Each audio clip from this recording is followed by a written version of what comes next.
आज हम class 10th AI की यूनिट 4 स्टैटिस्टिकल डेटा कवर करेंगे। So let's get started. As you all know, data is the heart of AI technology. जितना ज्यादा data हम अपनी मशीन को प्रोवाइड करते हैं, उतना ही मशीन इंटेलिजेंट बनती है। और ये डेटा डिफरेंट टाइप्स का हो सकता है, और depending on the type we have 3 domains of AI: data science, NLP and computer vision. So जो भी एआई विजुअल डेटा को अंडरस्टैंड करती है, उस एआई को हम कंप्यूटर विजन डोमेन के अंदर बिल्ड करते हैं। और जो एआई टेक्सचुअल डेटा को अंडरस्टैंड एंड एनालाइज करती है, चाहे वो डेटा रिटन फॉर्म में हो या फिर ऑडियो फॉर्म में हो, उस एआई को हम एनएलपी डोमेन के अंदर बिल्ड करते हैं। एंड जो एआई स्टैटिस्टिकल डेटा को अंडरस्टैंड करती है, हियर स्टैटिस्टिकल डेटा मतलब ऐसा डेटा जिस पर कुछ मैथ्स अप्लाई हो सके, कुछ स्टैटिस्टिकल फंक्शंस अप्लाई हो सके, उस डेटा को हम स्टैटिस्टिकल डेटा कहते हैं। तो जो एआई स्टैटिस्टिकल डेटा को अंडरस्टैंड करती है, एनालाइज करती है, उस एआई को हम डेटा साइंस डोमेन के अंदर बिल्ड करते हैं। सो आज की इस वीडियो में हम डेटा साइंस डोमेन के अंदर एआई बिल्ड करना सीखेंगे। कैसे हम एक एआई मॉडल तैयार कर सकते हैं that can work on the statistical data. But before that, let's see some applications of data science field. First example is a Google search. The biggest example we can say that daily billions of people कुछ ना कुछ Google में search करते हैं, और उनकी query से related best result provide करने के लिए Google search engine data science algorithms का यूज करता है। सो वो बहुत सारी चीजें एनालाइज करते हैं, लाइक जो भी आप सर्च कर रहे हो उससे पहले कितने लोग उसको सर्च कर चुके हैं, लाइक आपकी क्वेरी से रिलेटेड जितने भी वेब पेजेस हैं उसमें कौन सा वेब पेज है जिसपे सबसे ज्यादा नंबर ऑफ क्लिक्स हैं, और कौन सा वेब पेज है जिसपे सबसे ज्यादा लोगों ने अपना टाइम स्पेंड किया है। सो एवरेज टाइम स्पेंड कितना है किस पर्टिकुलर पेज का। सो इस टाइप का डेटा ये डेटा साइंस एल्गोरिथम्स एनालाइज करते हैं एंड देन आपको बेस्ट रिजल्ट प्रोवाइड करते हैं। And you know, Google 20 petabytes data every day process करता है। It's around 20 million GB. तो इतना सारा डेटा वो रोज प्रोसेस करता है, और ये बिना डेटा साइंस एल्गोरिथम के पॉसिबल नहीं है। And the next example is targeted advertising. So जितना भी डिजिटल मार्केटिंग स्पेक्ट्रम है, डिस्प्ले बैनर से लेकर डिजिटल बिलबोर्ड तक, इन सभी के अंदर कौन सा एड किस टाइम पर डिस्प्ले होगा, ये सभी डिसीजंस डेटा साइंस एल्गोरिथम्स लेते हैं। तो यहाँ पर डिस्प्ले बैनर्स का मतलब है जितने भी डिजिटल डिवाइसेस हम यूज करते हैं, उनपे जो भी वेबसाइट्स हैं, फेसबुक, अमेजोन, इन सब पर जो एड्स डिस्प्ले होते हैं उनको हम डिस्प्ले बैनर्स बोलते हैं। सो इन डिस्प्ले बैनर्स पे कौन सा एड डिस्प्ले होगा, वो डेटा साइंस एल्गोरिथम्स डिसाइड करते हैं, और वो आपका जो पास्ट बिहेवियर है, जो भी ब्राउजिंग डेटा है, उसको यूज करके देन ये एल्गोरिथम्स डिसाइड करते हैं। तो इस केस में आपने किस वेबसाइट पर कितना स्टे किया है, किस प्रोडक्ट पर क्लिक किया है, किस वीडियो को लाइक किया है, इस टाइप का सारा डेटा एनालाइज किया जाता है। एंड डिजिटल बिलबोर्ड्स का मतलब जो भी आउटडोर में आपको बड़े बड़े होर्डिंग्स दिखाई देते हैं, उसमें जो डिजिटल स्क्रीन के अंदर एड्स डिस्प्ले होते हैं, they all are digital billboards. और ये डिजिटल बिलबोर्ड्स डिफरेंट टाइप्स के होते हैं, 3D बिलबोर्ड्स भी आते हैं। इन बिलबोर्ड्स पर जो लोकल पब्लिक होती है उसको टारगेट किया जाता है। से एयरपोर्ट के पास कोई डिजिटल बिलबोर्ड है तो वो मे बी ट्रेवल से रिलेटेड जो ट्रेवल पैकेजेस होते हैं या फिर होटल्स के, इन सब के एड्स दिखाए जाएंगे, क्योंकि जो भी वहां पर पर्सन्स होंगे एयरपोर्ट के आसपास, मे बी वो ट्रेवल पर्पज से आए हों, कोई होटल सर्च कर रहे हो, तो इसलिए इस टाइप के लोगों को टारगेट करने के लिए उस टाइप के एड्स उन बिलबोर्ड्स में होंगे। और इसके अलावा जो बड़े ब्रांड्स हैं या कोई पॉलिटिकल कैंपेन है, ये लोग भी अपनी प्रमोशन के लिए इस पर एड्स दिखा सकते हैं। और ये बिलबोर्ड्स डेमोग्राफिक डेटा को यूज करके भी एड्स दिखाते हैं। डेमोग्राफिक डेटा मींस सो आसपास जितनी भी पब्लिक है, राइट, सो वाईफाई इंटरनेट के थ्रू ये फुट ट्रैफिक को पहचान सकते हैं, लोगों की एज, जेंडर क्या है, इस टाइप का सारा डेटा यूज करके एड दिखाते हैं। लाइक अगर आसपास सभी यंग पीपल है तो मे बी स्पोर्ट्स शूज के एड दिखा दें, इवन लोकेशन, टाइम, इवेंट, इसके अकॉर्डिंग भी एड्स डिस्प्ले करते हैं। लाइक अगर आसपास कोई फेस्टिवल इवेंट है तो उससे रिलेटेड अगर आसपास किसी मॉल में या लोकल शॉप में कोई डिस्काउंट चल रहा है, राइट, तो उनके ऐड दिखा सकते हैं। से अगर मॉर्निंग का टाइम है, so maybe people are searching for some coffee और टी, तो वो आसपास जो कॉफी शॉप्स है उनके ऐड दिखा सकते हैं, राइट। तो डिजिटल बिलबोर्ड्स में इस टाइप के डेटा को एनालाइज करके देन एड्स डिस्प्ले होते हैं। And the next is recommendation system. तो ये तो आप बहुत बार पढ़ चुके हो, जितने भी कंपनीज एंड ब्रांड्स हैं वो यूजर्स के इंटरेस्ट के अकॉर्डिंग उनको प्रोडक्ट्स एंड सर्विसेज प्रोवाइड करते हैं, ताकि यूजर एक्सपीरियंस इंप्रूव हो और उनकी प्रोडक्ट्स और सर्विसेज की सेल ज्यादा से ज्यादा हो, राइट। सो उनके इंटरेस्ट के अकॉर्डिंग रिलेटेड इंफॉर्मेशन गैदर की जाती है। लाइक आपने किस वीडियो और किस मूवी को लाइक किया है, किस मूवी को कितने टाइम देखा है। सो जो भी आपका पास्ट डेटा है, प्रीवियस सर्च रिजल्ट्स है, उनको उनके बेसिस पर आपको रिकमेंडेशंस दिया जाता है मूवी का, सॉन्ग्स का और प्रोडक्ट्स का, right. Now the next is the genetics and genomics.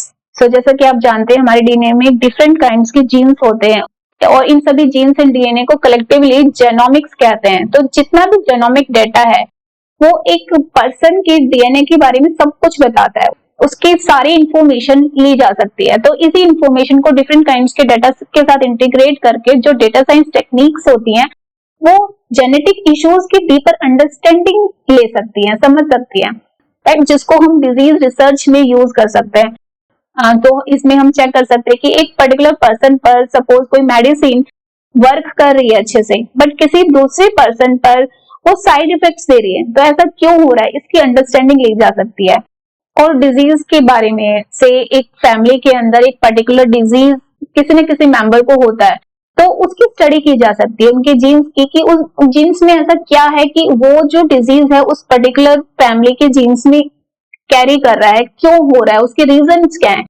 तो हम ह्यूमन डीएनए की एक डीपर अंडरस्टैंडिंग ले सकते हैं using the data science algorithms, right. So these are some applications of data science. Now statistical data को analyse करने के लिए डेटा साइंस मॉडल तैयार करने से पहले we must understand some important concepts regarding statistics. वो इम्पोर्टेंट कंसेप्ट्स क्या है? First is the sampling. Now जितना भी स्टैटिस्टिकल डेटा आपके पास है उसमें से कुछ पोर्शन, कुछ पार्ट आप लेते हो ताकि आप उस पर कुछ कंप्यूटेशन कर सको, तो उसे हम सैम्पलिंग कहते हैं। सो जो होल डेटा आपके पास है, जो entire set of raw data है, उसे हम पॉपुलेशन कहते हैं। और इस पॉपुलेशन के अंदर से आप कुछ पोर्शन निकालते हो, उसको हम सैंपल कहते हैं। तो taking out the sample is called sampling. और ये सैंपल हम क्यों निकालते हैं? ताकि इस सैंपल पर हम कुछ कंप्यूटेशन परफॉर्म कर सके, क्योंकि जो पॉपुलेशन है आपके पास, लेट्स से मिलियंस में डेटा है, तो इस सारे डेटा को एनालाइज करने से अच्छा है हम कुछ सैंपल लें, इसका कुछ पोर्शन लें, ताकि टाइम एंड कॉस्ट की बचत हो और हमारी एफिशिएंसी भी इंप्रूव होगी इससे। And the next is the descriptive statistics, right, जिसके अंदर जो भी हमारे पास डेटा है उसको डिस्क्राइब करते हैं। तो इसमें 3 मेन पॉइंट्स हैं। एक तो डेटा की सेंट्रल टेंडेंसी निकालना, यानी सेंट्रल फोकल पॉइंट क्या है आपके डेटा का। सेकेंड है डिस्पर्जन, आपस में जो डेटा वैल्यूज है उनके बीच में डिस्टेंस कितना है, वो कितने स्प्रेड है, वो सब हम डिस्पर्जन ऑफ डेटा में देखते हैं। And the next is the distribution of data, जिसके अंदर हम देखते हैं हमारे डेटा की शेप क्या है। नाउ सेंट्रल टेंडेंसी और सेंट्रल फोकल पॉइंट आपके डेटा का पता लगाने के लिए हम 3 मेजर्स यूज करते हैं, मीन, मीडियन एंड मोड। तो मीन मींस द एवरेज, आपके डेटा का एवरेज क्या है, सेंट्रल वैल्यू क्या है। And median means the middle value, अगर हम अपने डेटा को अरेंज कर दें इन असेंडिंग और डिसेंडिंग ऑर्डर तो एग्जैक्ट हाफ कौन से डेटा पॉइंट पर होगा। एंड मोड मींस आपके डेटा में ऐसा कौन सी डेटा वैल्यू है, कौन सा ऐसा नंबर है जो बार बार रिपीट हो रहा है। If you see an example, यहाँ पर हमारे पास 5 गेम्स के गोल स्कोर्स हैं, तो इसमें मीन क्या है, इन सभी को प्लस कर देंगे, वी विल गेट 20, और उसको नंबर ऑफ वैल्यूज, इसमें 5 वैल्यूज हैं तो 5 से डिवाइड कर देंगे तो वी विल गेट मीन, तो हमें 4 मिलेगा। एंड मोड मींस इसमें जो रिपीट हो रहा है, तो वी कैन सी 4 ऐसा डेटा है जो बार बार रिपीट हो रहा है, तो 4 वुड बी और मोड। एंड मीडियन मींस अगर हम अपनी सभी वैल्यूज को अरेंज कर दें इन एन ऑर्डर, तो जो हमारी मिडल वैल्यू होगी, वी कैन सी हमारी जो मिडल वैल्यू है 4 है, तो वो हमारा मीडियन है। सो यहाँ पर मीडियन रॉन्ग है, median would be 4। So we can see here हमारे इस डेटा का जो सेंट्रल फोकस है, सेंट्रल पॉइंट है, सेंट्रल डेटा है, वो 4 है। तो आपको अपनी डेटा की जितनी भी वैल्यूज है उसमें जो सेंट्रल वैल्यूज है वो पता होनी चाहिए, राइट। तो सबसे पहले हमें ये डिस्क्राइब करना होता है। And the next is dispersion of data, इसमें variance, standard deviation and outlier हम निकालते हैं। सो वेरिएंस का मतलब है कि जो हमारा मीन है उससे डेटा वैल्यूज कितने दूर हैं। एंड स्टैंडर्ड डेविएशन मतलब वो एग्जैक्टली कितने नंबर ऑफ पॉइंट से दूर है, वो हम स्टैंडर्ड डेविएशन में निकालते हैं। Now if you see in this scatter chart, ये जो लाइन है दिस इज आवर मीन, और इस मीन से जितने भी हमारे डेटा पॉइंट्स हो कितना दूर है, वी कैन सी दैट सभी पॉइंट्स इस मीन के आसपास ही हैं। And so we can say here we have a low variance. So low variance का मतलब होता है जितने भी डेटा पॉइंट्स हैं वो अगर मीन के आसपास हैं तो इसका मतलब आपके डेटा का लो वेरिएंस है। एंड हाई वेरिएंस मतलब जितनी भी डेटा वैल्यूज हैं आपके डेटा के अंदर, वो सभी वैल्यूज मीन से बहुत दूर दूर हैं. That means you have high variance of data. But variance से हमें ये नहीं पता चलता वो मीन से एग्जैक्टली कितना दूर है. उसके लिए हम स्टैंडर्ड डेविएशन निकालते हैं. तो ये जो एग्जैक्ट डिफरेंस है कि एवरेज जो डिस्टेंस है वो कितना है सभी डेटा पॉइंट्स का मीन से, वो हम स्टैंडर्ड डेविएशन से निकालते हैं. तो स्टैंडर्ड डेविएशन के अंदर हम वेरिएंस को ही यूज करते हैं, उसको यूज करके ही हम स्टैंडर्ड डेविएशन निकालते हैं. Now if you try to understand with the help of an example, say हमारे पास 2, 3, 5 एंड 10 ये 4 नंबर्स है. तो अगर हम इसमें एवरेज, जिसे हम मीन भी कहते हैं, अगर मीन निकालें तो मीन क्या होगा, इन सभी को प्लस करेंगे और 4 नंबर्स हैं, 4 से डिवाइड करेंगे, we will get 20 divided by 4 equal to 5. तो हमारा जो मीन है वो 5 है. अब 5 से सभी नंबर कितना दूर है, क्या सभी वैल्यूज मीन के आसपास ही हैं या मीन से दूर दूर हैं, वो हम वेरिएंस से देखते हैं. तो वेरिएंस के अंदर हम सभी का डिफरेंस लेते हैं मीन से. सो 2 और मीन हमारा 5 है, इन दोनों के बीच में कितना डिफरेंस हुआ, -3. 3 और 5 के बीच में -2. 5 एंड 5 के बीच में 0 एंड 5 एंड 10 के बीच में 5 का डिफरेंस है. Right, now we can see we have negative values. तो इन सभी का स्क्वायर लेते हैं. तो वेरिएंस में हम स्क्वायर्ड डिफरेंस लेते हैं. राइट, नाउ इन सभी को जब स्क्वायर करेंगे we will get these numbers. Now variance निकालने के लिए हम इन सबको ऐड करते हैं और n-1 से डिवाइड करते हैं. n means total numbers. Total कितने नंबर्स हैं, 4. 4 - 1 इज 3.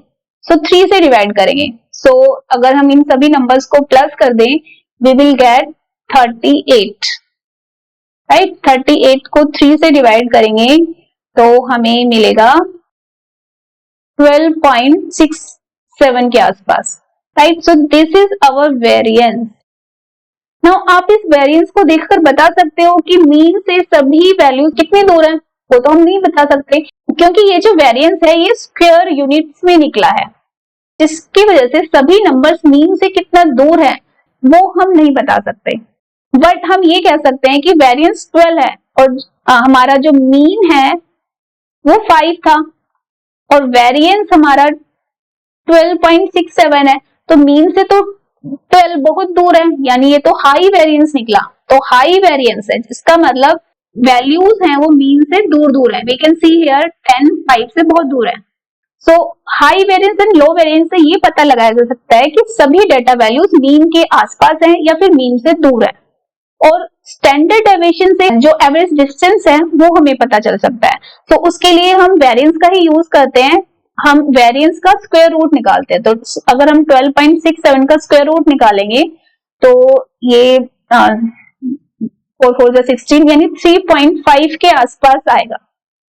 तो वी कैन से दैट कि बाय एन एवरेज सभी नंबर्स मीन से 3.5 नंबर्स की दूरी पे है. ये जो 2 है ये 5 से 3 नंबर्स की दूरी पे है. 3 है ये 2 का डिस्टेंस है और 10 का जो डिस्टेंस है वो है. तो yes, by an average 3.5 number का डिफरेंस है सभी नंबर्स और मीन के बीच में. Right, so this is how both of these are used. And the third is the outlier, which tells which data value has abnormal distance from the mean. से आपके maths के paper में जो average marks है वो 80 है और लो variance है, यानी सभी बच्चों के 80 के आसपास है. से ये 70 और 90 के बीच में सभी बच्चों के मार्क्स है. बट एक बच्चा है जिसके 10 मार्क्स आए, so that 10 marks is the outlier. Right, so ऐसा डेटा जो बाकी सभी वैल्यूज से बहुत दूर है, अब नॉर्मल डिस्टेंस पे होता है, उसे हम आउटलायर कहते हैं. Now the third is the shape of data. आपकी डेटा की शेप क्या है.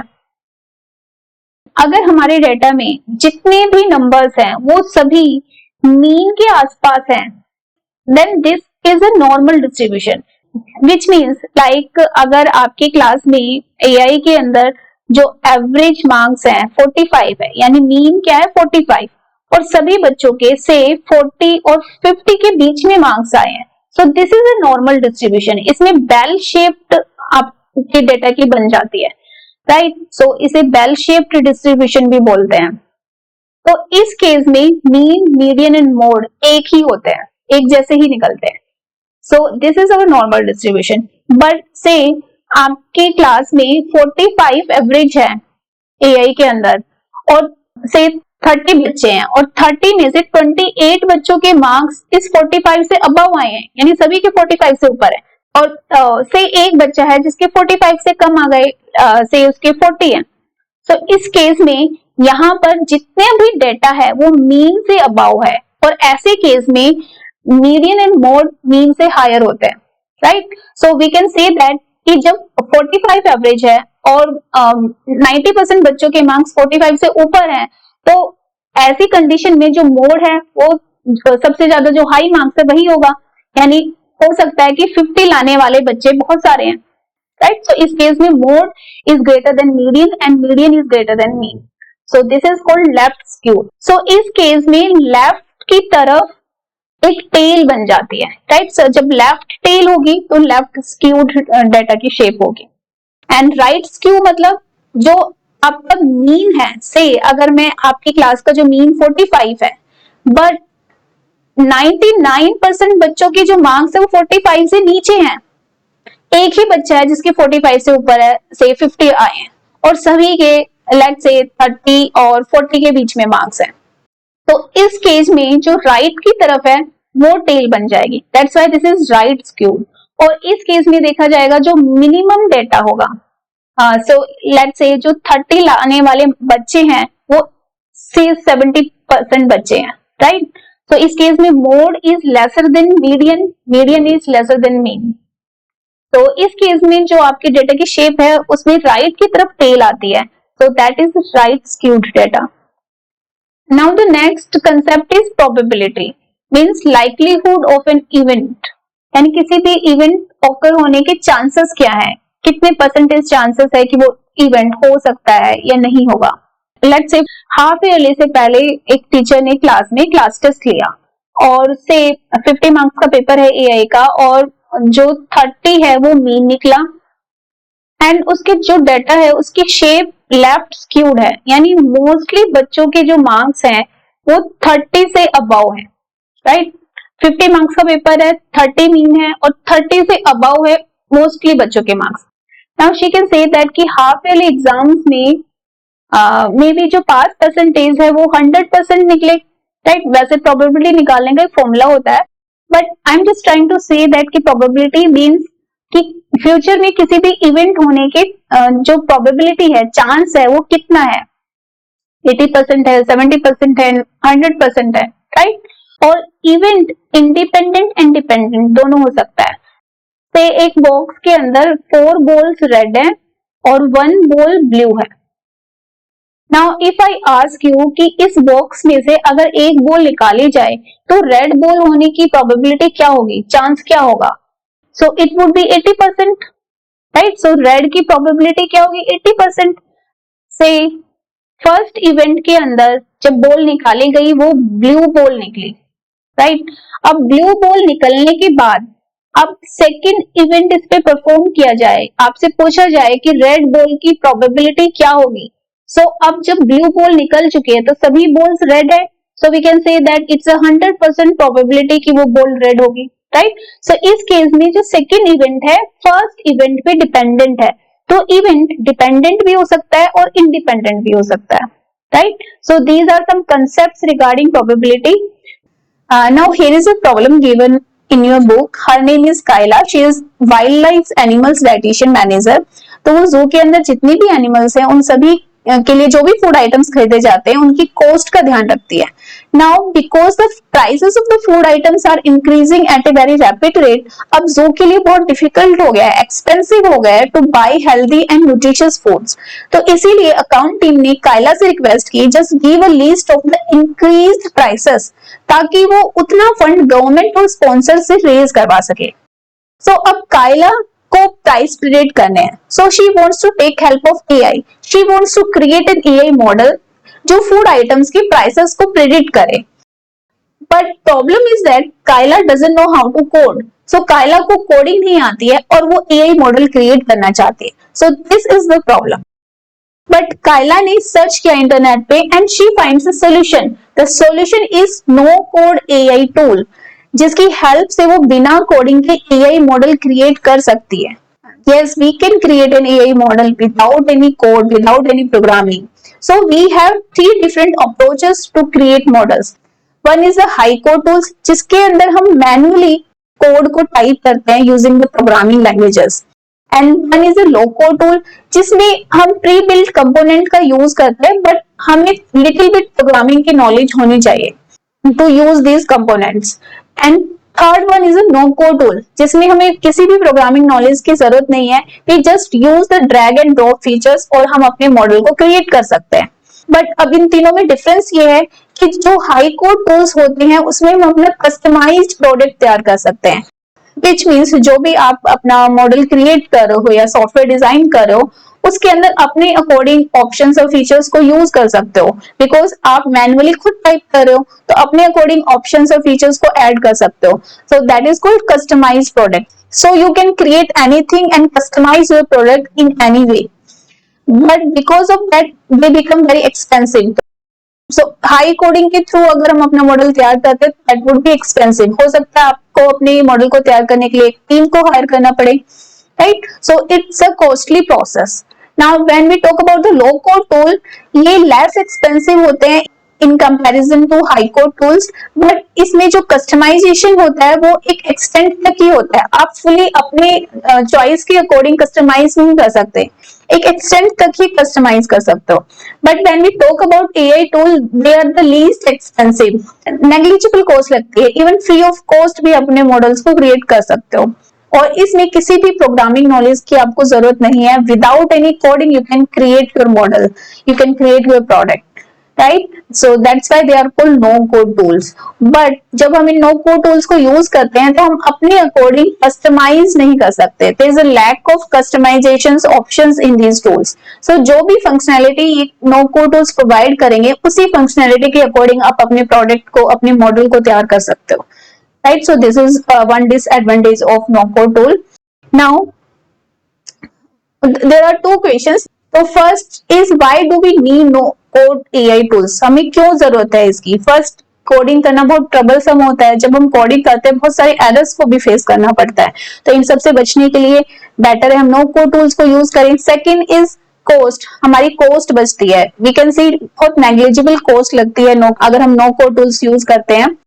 बट अगर कोडेड सिस्टम आप तैयार करोगे, हो सकता है आपको एक सॉफ्टवेयर टीम हायर करनी पड़े, तो that's a costly process.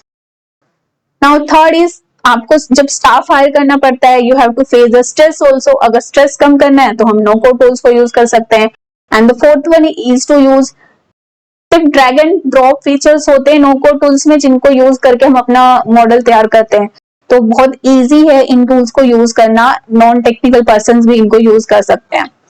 And fourth one is, क्योंकि इसमें ड्रैग एंड ड्रॉप फीचर्स होते हैं, विजुअल ऑप्शंस होते हैं जिनको यूज करके हम अपना कोड तैयार करते हैं, जिसकी वजह से हम ये भी देख सकते हैं कि हम क्या बना रहे हैं, कि क्या मॉडल बना रहे हैं. So we can see what we are building.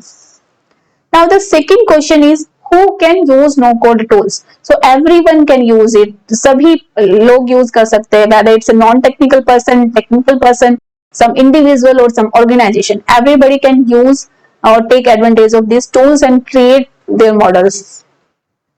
Now let's see the benefits of no code tools. So benefits तो अब तक हम समझ चुके हैं. सबसे पहले तो accessibility है कि everybody can access it. सभी लोग इन टूल्स को यूज करके वेबसाइट्स, एप्स क्रिएट कर सकते हैं. अपनी प्रॉब्लम्स को सॉल्व करने के लिए मशीन लर्निंग का यूज करके एआई मॉडल्स क्रिएट कर सकते हैं. Second one is the fast. इसमें सिर्फ ड्रैग एंड ड्रॉप फीचर्स होते हैं, तो बहुत फास्ट स्पीड में अपने मॉडल को तैयार कर सकते हैं. And the third is ease to use. Drag and drop features होते हैं जिनको यूज करना बहुत ईजी होता है. And the fourth one is innovation, क्योंकि ये सभी के लिए एक्सेसिबल है, whether it's an individual or some organization. सभी लोग अपनी प्रॉब्लम के लिए सॉल्यूशंस बिल्ड कर सकते हैं. तो एक तरीके से सभी को अपॉर्चुनिटी मिलती है इनोवेशन की. तो सभी लोग अपनी प्रॉब्लम्स के लिए यूनिक सॉल्यूशंस क्रिएट कर सकते हैं, जिसकी वजह से इनोवेशन का कल्चर क्रिएट होता है इन टूल्स की वजह से, right. So these are the benefits of no code tools. Now we have some disadvantage also, जैसे कि एक डिसएडवांटेज हमने देखा भी था, लैक ऑफ फ्लेक्सिबिलिटी। हमें इसमें कस्टमाइजेशन का ऑप्शन नहीं मिलता, जो फंक्शनलिटी इन ये टूल्स प्रोवाइड करते हैं उसी के अकॉर्डिंग हम अपनी एप्लीकेशन और मॉडल डिजाइन करते हैं। And the second one is automation bias. So सभी मशीन से ऑटोमेशन बायस तो क्रिएट होता ही है, विच मीन्स कि ह्यूमन की टेंडेंसी है वो मशीन के थ्रू जो रिजल्ट्स प्रोवाइडेड हैं उन पर ज्यादा भरोसा करते हैं। बट हमें ये ध्यान रखना चाहिए कि जो मशीन रिजल्ट दे रही है वो गलत भी हो सकता है, बट हम जो कॉन्ट्रडिक्टरी इंफॉर्मेशन होती है उसको इग्नोर करके जो मशीन हमें सजेशंस दे रही है उसको फेवर करने लगते हैं, जिससे कि ऑटोमेशन बायस क्रिएट हो जाता है।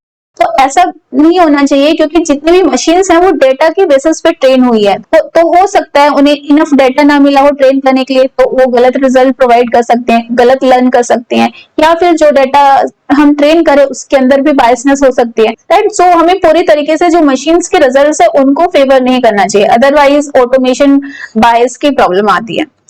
And the third disadvantage is security issues. ये टूल्स उतनी सिक्योरिटी प्रोवाइड नहीं करते, तो इसीलिए अगर आप किसी सेंसिटिव डेटा पे वर्क कर रहे हो तो ये टूल्स बेस्ट नहीं है, they provide just limited security.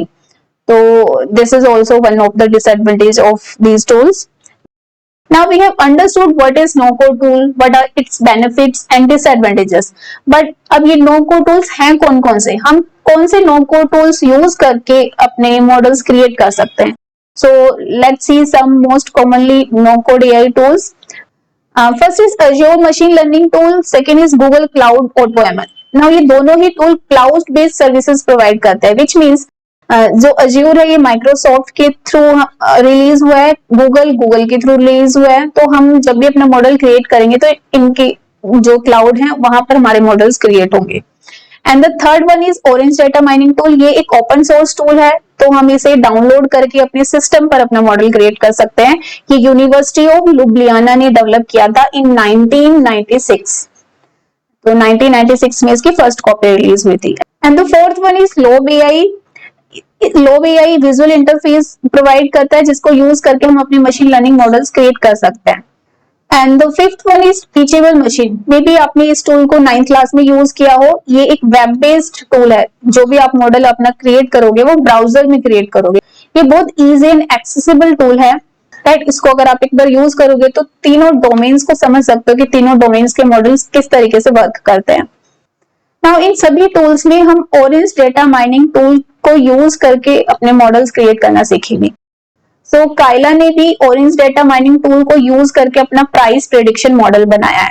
तो हम भी प्राइस प्रेडिक्शन मॉडल ही देखते हैं कि कैसे काइला ने बहुत easily orange data mining tool को यूज करके एक प्राइस प्रेडिक्शन मॉडल बनाया। तो उसके लिए सबसे पहले हमें ऑरेंज को डाउनलोड करना पड़ेगा, तो हम पहले इसे डाउनलोड करना सीखेंगे। बट डाउनलोड करने के बाद आपको प्राइस प्रेडिक्शन मॉडल बनाने के लिए आपको डेटा भी चाहिए related to the food prices. तो उसके लिए आपकी बुक में पेज नंबर 95 पर फूड प्राइसेस के डेटा का एक लिंक दिया हुआ है, तो वहां से आप फूड प्राइसेस के डेटा को डाउनलोड कर सकते हो। तो हम दोनों देखेंगे कैसे डाउनलोड करेंगे। So first let's open web browser and let's see how to download Orange. आप गूगल में Orange Data Mining सर्च करेंगे and then press enter. जो first link होगा that will be provided by Orange Data Mining. We will open this website. Then this page will open. Then we have to click on this button download Orange. और उसके बाद आपको आपकी window से related link मिल जाएगा। अगर आपके system पे मैक है तो मैक के अकॉर्डिंग भी लिंक दिया हुआ है, वैसे ऑटोमेटिकली आपके ऑपरेटिंग सिस्टम के अकॉर्डिंग यहाँ पर बटन अवेलेबल हो जाता है। तो मेरे सिस्टम पे विंडोज है, I will click this option here. So अब हमारी डाउनलोडिंग स्टार्ट हो गई है। It will take some time. Now हमारी फाइल डाउनलोड हो गई है। We have to go to this download folder. तो हम डायरेक्ट इस फाइल को ओपन कर लेंगे। And now हमारा सेटअप स्टार्ट हो गया है। We have to click on next button, then click on I agree and install for everyone. Just click on next button and then click on the next. So ये C drive में आपका download होगा। You can see the available space. So it requires just 442 MB space. तो ये C drive में you can check the space here कितना space available है। Then click on the next button. But मैंने इस ऑरेंज को पहले से डाउनलोड किया हुआ है, तो मैं इसे अब दोबारा डाउनलोड नहीं करूंगी। But when you click on the next button आपको इंस्टॉल का ऑप्शन आएगा। In the end you have to click on the install button. Right. तो उसके बाद इंस्टॉल हो जाएगा। इंस्टॉल होने के बाद आप स्टार्ट बटन से ऑरेंज को ओपन कर सकते हो। We click on this Orange app. Orange को ओपन होने में थोड़ा सा टाइम लगता है। तो जब हम फर्स्ट टाइम ऑरेंज को ओपन करते हैं हमें ये स्क्रीन मिलती है। तो first this is the welcome screen. इसमें हमें डिफरेंट ऑप्शंस मिलेंगे। हमें इसके अंदर न्यू ऑप्शन पे क्लिक करना है जब हम फर्स्ट टाइम ओपन करेंगे। बट अगर आप सेकंड टाइम ओपन कर रहे हो, पहले से कोई वर्क फ्लो आपने बनाया हुआ है, तो आप ओपन पे भी क्लिक कर सकते हो। तो we will click on this new option. So this is the window of our Orange application. तो यहाँ पर ये जो व्हाइट स्पेस है this is called work space. यहाँ पर हम अपना मॉडल क्रिएट करते हैं, यहाँ पर हम अपना वर्क फ्लो बनाते हैं, राइट। नाउ लेफ्ट साइड में you can C different visits here. Visits मतलब कंप्यूटेशनल यूनिट। सो आपको कोई भी टास्क करना है अपने इस वर्क स्पेस में, लाइक आपको डेटा लेकर आना है तो उसके लिए विजिट है, वो विजिट डेटा लाने का काम करेगी। अगर आपको अपने डेटा को सेव करना है तो उसके लिए विजिट है, ये विजिट उस डेटा को सेव करने का काम करेगी। इसी तरीके से आपको अपने डेटा को विजुअलाइज करना है तो विजुअलाइजेशन से रिलेटेड विजिट्स मिल जाएंगी, तो वो विजिट विजुअलाइजेशन का काम करेगी, right. So widgets are computational units. So आपको जिस भी टाइप का टास्क करना है उस टास्क से रिलेटेड विजिट्स आपको इस पैनल में मिल जाएंगी। सो यू कैन सी ये डिफरेंट टैब्स हैं, डेटा टैब, ट्रांसफॉर्म, विजुअलाइजेशन। यानी अगर डेटा से रिलेटेड आपको कोई वर्क करना है इस वर्क स्पेस में, लाइक डेटा को इंपोर्ट करना है, डेटा की इंफॉर्मेशन देखनी है, डेटा को किसी टेबल में सेव करना है या डेटा को सेव करना है, राइट, एसक्यूएल से डेटा उठा के लाना है, तो उससे रिलेटेड विजिट्स आपको इस डेटा टैब में मिलेंगी। Now second is transform. यानी आपको अपने डेटा को ट्रांसफॉर्म करना है, यानी उसको प्री प्रोसेस करना है या फिर डेटा को क्लीन करना है या डेटा में से कुछ रोज या कॉलम्स उठानी है, तो डेटा को ट्रांसफॉर्म करना है। तो डेटा को ट्रांसफॉर्म करने से रिलेटेड विजिट इस ट्रांसफॉर्म टैब में मिलेंगी आपको। Then we have a visualisation tab. अगर आपको अपने डेटा का विजुअलाइजेशन देखना है, यानी उसको ग्राफिकली देखना है कैसा है, तो डिफरेंट चार्ट्स एंड ग्राफ्स की विजिट्स हैं, यहाँ पर आप अपने चॉइस के अकॉर्डिंग उन विजिट्स को यूज कर सकते हो। Now we can see here different model से रिलेटेड विजिट्स हैं, random forest model, KNN model, tree model, right. So इन विजिट्स का हम यहाँ से यूज करेंगे। आपको अपने मॉडल को टेस्ट करना है तो टेस्ट से रिलेटेड विजिट्स आपको इस लेट में मिल जाएंगी। अनसुपरवाइज मॉडल तैयार करना है तो उससे रिलेटेड जो एल्गोरिथम्स होते हैं उनकी विजिट्स आपको यहाँ मिल जाएंगी। और ऐसा नहीं है कि हम और विजिट्स को ऐड नहीं कर सकते, हम और भी विजिट्स ऐड कर सकते हैं, right. So this is the visits panel. Now in visits को कैसे यूज करना है, कैसे हम अपना मॉडल तैयार करेंगे, उसको समझने के लिए हम अपना फूड प्राइसेस का प्रेडिक्शन मॉडल बनाएंगे। बट फूड प्राइसेस का प्रेडिक्शन मॉडल बनाने के लिए आपको फूड प्राइसेस से रिलेटेड डेटा चाहिए। तो सबसे पहले हम उस डेटा को डाउनलोड कर लेते हैं। तो हम अपनी बुक ओपन करेंगे। So this is your book. इस बुक के पेज नंबर 95 पर आपको डेटा का लिंक मिल जाएगा। तो हम 95 पेज नंबर पे जाएंगे। इसके अंदर नीचे सबसे आपको फूड प्राइसेस का लिंक दिया हुआ है। We will click on this link. So ये पेज ओपन होगा, इसमें हम स्क्रॉल करेंगे नीचे। You can see download data sets. So we have these data sets. You can see ये जो थर्ड नंबर पे ये 1961 के बाद जो डेटा है एनुअली वो दिया हुआ है, बट हम लेटेस्ट यूज करेंगे from 1990 onwards. So this is Excel file. अगर आप CSV फाइल को यूज करना चाहते हो तो यहाँ पर सेकेंड ऑप्शन को भी चूज कर सकते हो, but we will go with this first option. तो हम जैसे इस पे क्लिक करेंगे ये हमारा एक्सेल में यहाँ पे ब्राउजर में ओपन हो जाएगा। Now we will download this file. हम डाउनलोड फाइल पे बटन पे क्लिक करेंगे तो ये हमारा डाउनलोड हो गया है। अब हम डाउनलोड्स फोल्डर को ओपन करके इस फाइल को ओपन कर सकते हैं, but we can also open it directly from this link. तो अब हमारा ये सिस्टम पर ओपन हो रहा है। सिस्टम पे जो डाउनलोड फोल्डर में हमारी फाइल है वहां से ओपन हुआ है। So we will click on this enable editing. तो सबसे पहले अभी ये हमारा डाउनलोड फोल्डर के अंदर है, हमने वहां से डायरेक्टली ओपन कर लिया है। तो let's save it on the desktop. हम इसे डेस्कटॉप पर सेव करेंगे। तो ये सब तो इससे पहले भी मैं डाउनलोड कर चुकी हूँ। सेव। राइट नाउ हमने इसे डेस्कटॉप पर सेव कर लिया। सो यू कैन सी हियर यहाँ पर 4 शीट्स अवेलेबल हैं, एनुअल एंड मंथली की। बट आपको इस डेटा को यूज करने से पहले ये जो हेडिंग रोज हैं इनको रिमूव करना पड़ेगा, अदरवाइज जो रिजल्ट है वो सही नहीं मिलेंगे आपको। तो आपको हर शीट में पहली 2 रोज को डिलीट करना है, देन आप इस डेटा को यूज करना। तो हमने सभी शीट्स में से दोनों रोज को डिलीट कर दिया, राइट। नाउ अब हम अपनी फाइल को सेव कर देंगे।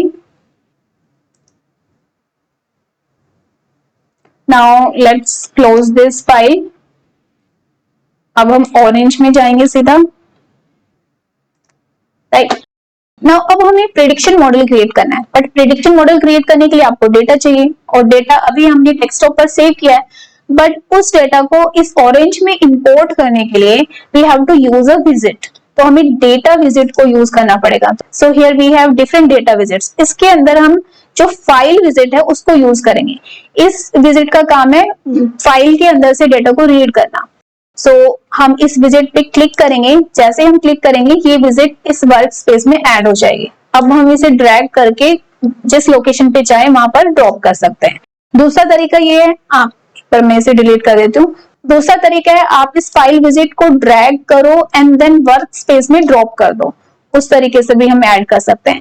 नाउ अब इस फाइल विजिट का काम है फाइल के अंदर जितना भी डेटा है उसको रीड करना। बट कौन सी फाइल रीड करेगा, वो फाइल कहां पर है, उसका पाथ भी हमें देना पड़ेगा। उसके लिए हम इस विजिट पर डबल क्लिक करेंगे तो ये विंडो ओपन होगी। अब हम यहाँ पर इस फोल्डर ऑप्शन पे क्लिक करेंगे, देन हम अपनी फूड प्राइस फाइल को चूज करेंगे and then click on open button. तो इस फाइल के अंदर जितने भी कॉलम्स होंगे वो आपको यहाँ इस कॉलम्स टैब में मिल जाएंगे। So we have date column, food price column, meat, dairy, cereals, oils. So ये डिफरेंट कॉलम्स हैं जो इस फाइल के अंदर अवेलेबल हैं। So these are the columns. Now second is type, which means in columns के अंदर किस टाइप का डाटा है, न्यूमेरिक टाइप का डाटा है। So this is showing numeric. And third is role, यानी ये जो columns है इनका रोल क्या है, ये एज ए फीचर यूज हो रही है तो वी कैन सी फीचर है। बट हो सकता है आपकी मेरी जो फूड प्राइसेस है यहाँ पर भी फीचर लिखा हुआ हो, और मैंने इस फाइल को पहले भी यूज किया है तो इसलिए यहाँ पर ये टारगेट आ रहा है। बट जब आप ओपन करो हो सकता है यहाँ पर फीचर सिलेक्टेड हो। सो आपको इस फूड प्राइसेस में ये जो रोल है इसमें टारगेट चूज करना है, क्योंकि ये जो फूड प्राइसेस है ये हमारे मॉडल को प्रिडिक्ट करने हैं, right. So this is our level of whole data. तो इसको as a target value set करना है। तो जैसे कि आपने 9th क्लास में भी पढ़ा होगा, हमारे डेटा में 2 तरह के फीचर्स होते हैं, एक इंडिपेंडेंट फीचर्स, एक dependent features. So here food price is dependent feature, तो हमें डिपेंडेंट फीचर को टारगेट बनाना है। सो बाकी के हमारे इंडिपेंडेंट फीचर्स है उनको हमें एज ए फीचर ही रहने देना है, राइट। तो यहाँ पर आपको ये टारगेट सेट करना है। Now we can see the information of this file. इसके अंदर 428 इंस्टेंसेस है, 66 फीचर्स हैं, इंस्टेंसेस का मतलब रोज हैं इसमें, और 66 कॉलम्स हैं जिसमें 88% मिसिंग है, यानी ये जो ब्लैंक कॉलम्स थी वो भी इस फाइल के अंदर इंक्लूडेड है, तो इसलिए 88% डाटा मिसिंग दिखा रहा है। हैज नो टारगेट वेरिएबल, तो जब मैंने फर्स्ट टाइम इसको यहाँ पर ओपन किया था तो टारगेट सेट नहीं था, तो आपको यहाँ पर अब टारगेट सेट करना है, right, and then click on the apply button. उसके बाद आप इस विंडो को क्लोज कर दोगे। सो अब ये जो फाइल विजिट है जो हमने पाथ दिया है वहां से डेटा को रीड करेगी। तो अब इस फाइल के अंदर डेटा क्या है, जब हमने इसे डबल क्लिक किया, हमने यहाँ पर पाथ दिया, तो पाथ देने के बाद जितनी भी कॉलम्स थी वो हमें यहाँ शो हो गई है, बट इन कॉलम्स के अंदर डेटा क्या है उसको देखने के लिए हमारे पास एक विजिट है, डेटा टेबल विजिट। इस पर क्लिक करेंगे, ये हमारे वर्क स्पेस में ऐड हो जाएगी। बट जब हम इस डेटा टेबल पे डबल क्लिक करते हैं आपको यहाँ पे ब्लैंक स्पेस मिलता है, यानी अभी इस डेटा टेबल के अंदर कोई भी डेटा नहीं है। नाउ इस डेटा टेबल का काम है डेटा को दिखाने का, बट ये डेटा कहां से लेगी, हम इस फाइल विजिट को इस डेटा टेबल से कनेक्ट करेंगे। तो इस फाइल ने जो भी डेटा रीड किया है वो डेटा अब ये डेटा टेबल दिखाएगी, राइट।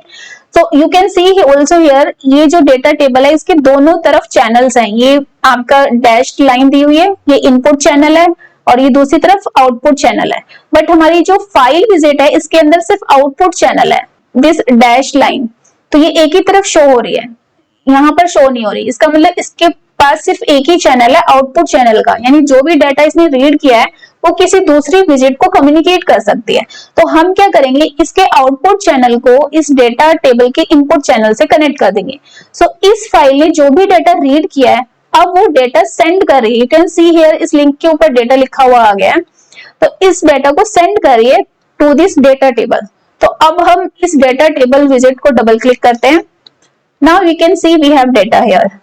सो जो भी डेटा इसे रिसीव हुआ है फाइल विजिट से, वो ये डेटा शो कर रही है। उसके अंदर food prices you can C grey में आ रहा है, क्योंकि ये हमारा टारगेट है, डिपेंडेंट फीचर है, राइट। और आप फाइल की इंफॉर्मेशन यहाँ पर भी देख सकते हो। नाउ अब हम इस विजिट को क्लोज करेंगे। So we can see here 2 widgets communicate कर सकती है। तो यहाँ पर क्या कम्युनिकेट किया जा रहा है? डेटा कम्युनिकेट किया जा रहा है। सो जिस भी फाइल का पाथ आपने इस विजिट में दिया हुआ है, उस फाइल के अंदर से डेटा रीड कर रही है एंड देन उस डेटा को सेंड कर रही है इस डेटा टेबल विजिट में, राइट। सो देखा जाए इन दोनों के पास डेटा है, फाइल के अंदर भी डेटा है हमारे पास और इस डेटा टेबल में भी डेटा है, बट इस डेटा टेबल से हम देख सकते हैं वो डेटा क्या है। सो एक तरीके से डेटा को देखने के लिए हम इस डेटा टेबल विजिट का यूज करते हैं, राइट। नाउ अब हमें मॉडल क्रिएट करना है। हमारे पास डेटा है, this is our data.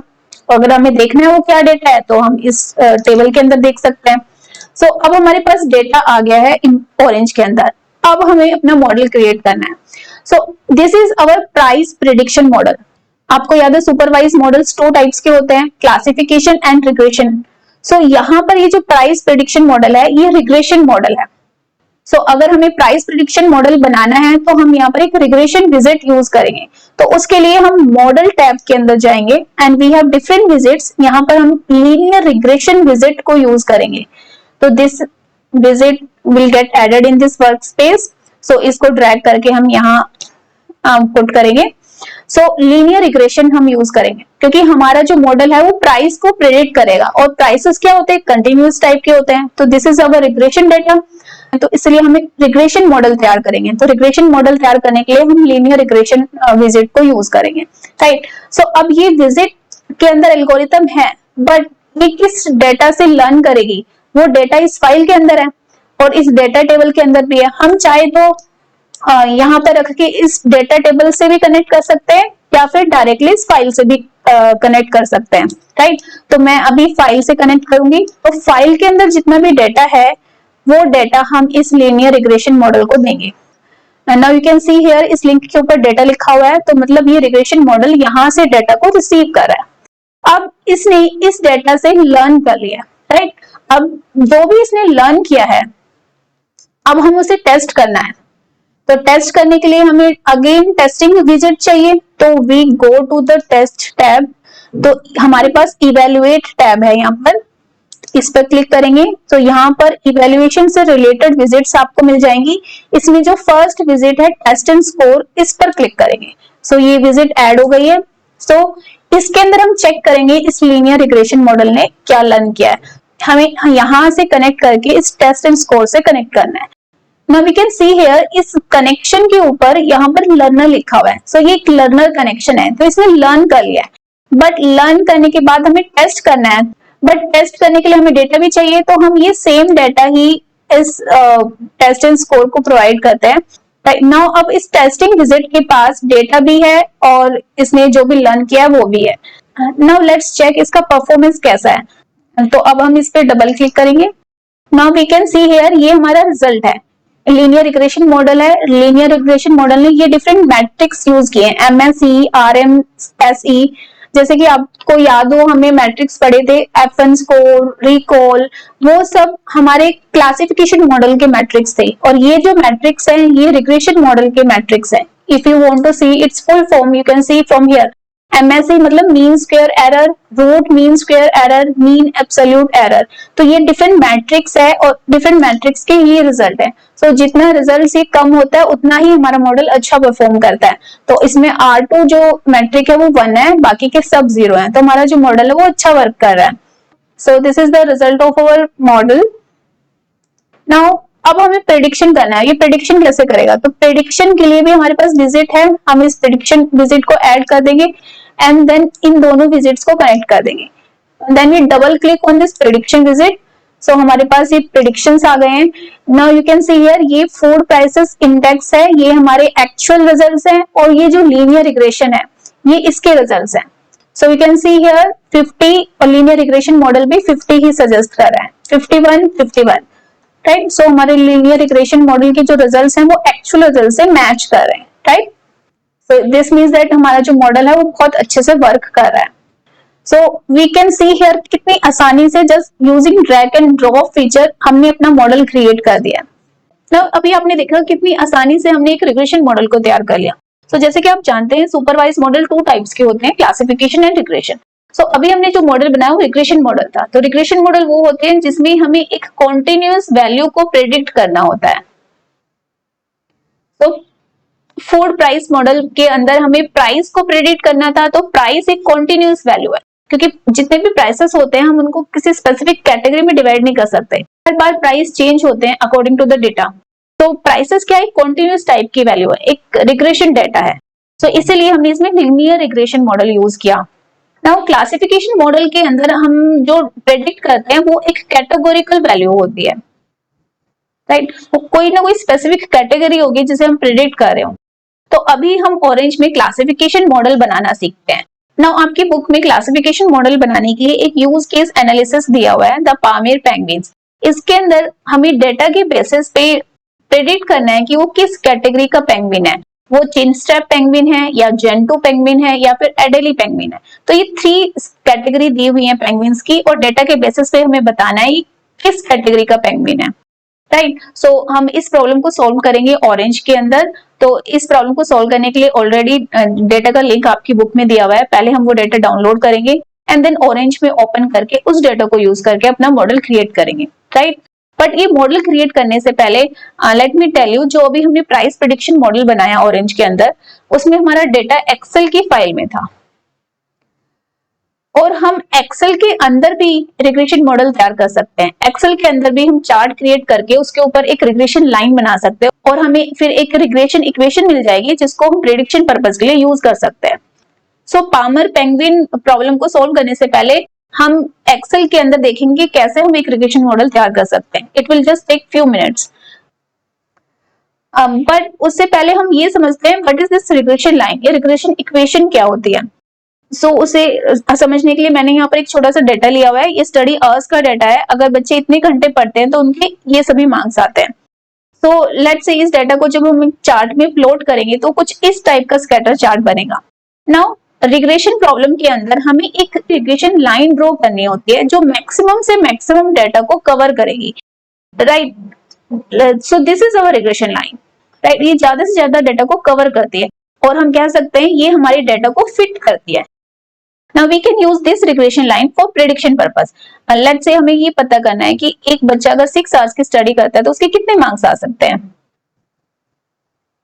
So we can say that okay उसके 95 मार्क्स आ सकते हैं, right?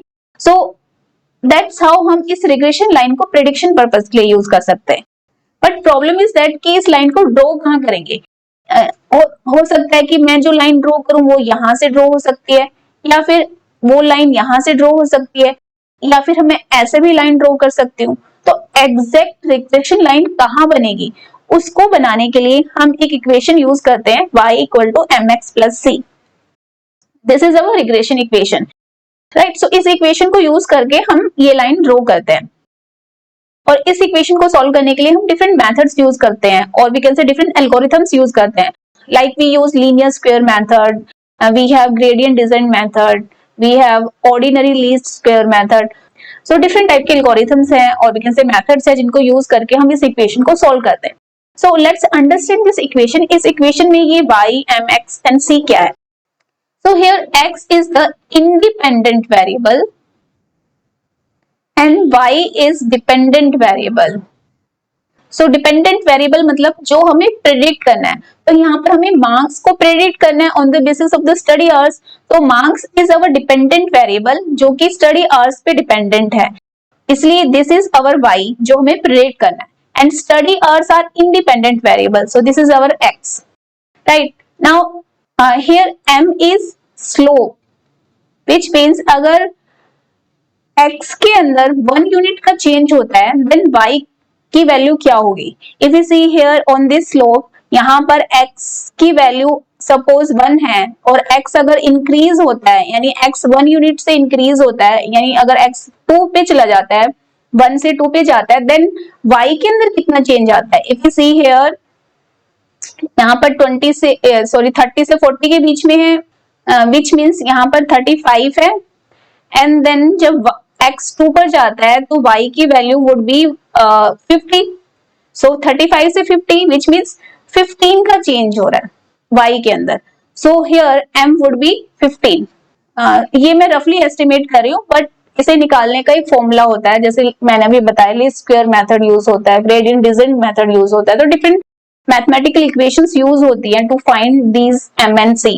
So just an example में बता रही हूँ, m is the slope here, means x तक में अगर 1 यूनिट का चेंज हो तो y की वैल्यू क्या होगी, and c is the intercept, which means अगर x की वैल्यू 0 है देन वो y को कहां पर कट करता है. तो इफ यू सी हियर, ये स्लोप है, इसमें जब x की वैल्यू 0 होगी तो y को 20 पे कट कर रहा है, तो विच मीन्स y की वैल्यू क्या है 20.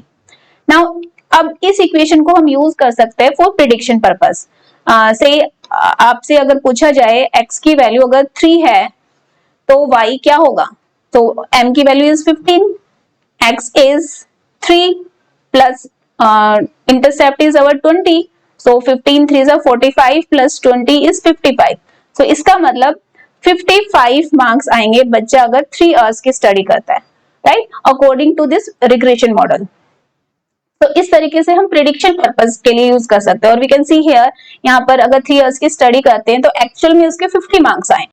एक्चुअल से एग्जैक्टली मैच नहीं कर रहा, बट लगभग उसके आसपास है. तो हमारा जो प्रिडिक्शन है वो एक्चुअल मार्क्स के आसपास ही है, राइट. बट ये जो MNC है उसे कैलकुलेट करने के डिफरेंट मेथड्स है, उनको यूज करके इनको कैलकुलेट किया जाता है. So, अभी हमने ऑरेंज में जो प्राइस प्रेडिक्शन मॉडल बनाया था उसमें डायरेक्टली हमने लीनियर रिग्रेशन मॉडल अप्लाई कर दिया था डेटा के ऊपर.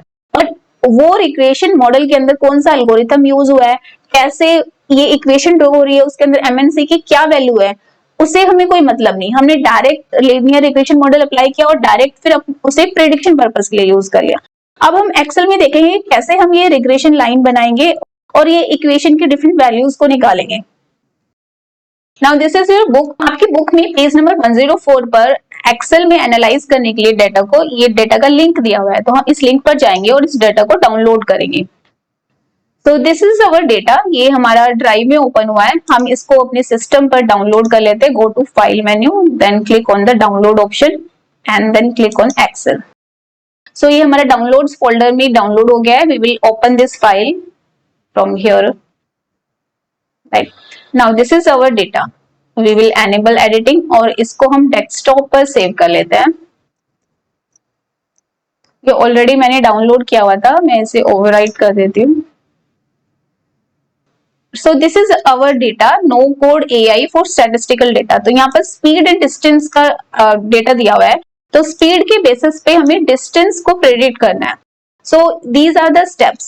ये स्टेप्स कैसे परफॉर्म करने हैं, यहाँ पर एक्टिविटी स्टेप्स साइड में दिए हुए हैं. तो सबसे पहले हमें गेट द एड इन, हमें एक एड इन को इस एक्सेल में ऐड करना है जो डेटा एनालाइज करने के लिए यूज होगा. तो उस एड इन को ऐड करने के लिए we go to the file menu. Now in the end you will find the options. Account के नीचे ऑप्शंस दिया हुआ है, इस ऑप्शंस पर क्लिक करेंगे और उसके बाद ये एक्सेल की ऑप्शंस ओपन हो जाएंगे. सो यहाँ पर लेफ्ट पैनल में सबसे लास्ट सेकंड में एड इन्स का ऑप्शन दिया हुआ है, आप इस पर क्लिक करेंगे. नाउ ये हमारे डिफरेंट एड इन्स आ गए हैं. तो इसमें हमें एनालिसिस टूल पैक, इस पर क्लिक करना है. ये एड इन क्या करता है, डेटा को एनालाइज करने के बाद जो भी इनसाइट्स उसे उस डेटा में मिले उसकी एक समरी हमें दे देता है, राइट. सो हम इस एड इन को ऐड करेंगे एक्सेल के अंदर. तो लास्ट में मैनेज के अंदर you have to click on this go option. Again एक एड इन्स की विंडो खुल जाएगी. इसके अंदर भी आप यहाँ पर चेक करेंगे. जब आप फर्स्ट टाइम ओपन करोगे ये, तो ये अनचेक मिलेगा, तो आपको इस पर क्लिक करके इसको चेक करना है and then click on the okay button. Now if you see here, ये जो डेटा टैब है इसके अंदर ये डेटा एनालिसिस, लास्ट में एक एनालिसिस का ग्रुप ऐड हो गया. इफ यू सी अगेन, अगर हम फाइल में जाएं, ऑप्शंस में जाएं एंड एड इन्स में जाएं एंड देन अगेन इस टूल पैक को क्लिक करके ओके करो, इसे अनचेक कर देंगे एंड देन ओके करेंगे. Now you can see here जो एनालिसिस का ग्रुप था वो यहाँ से गायब हो गया है, राइट.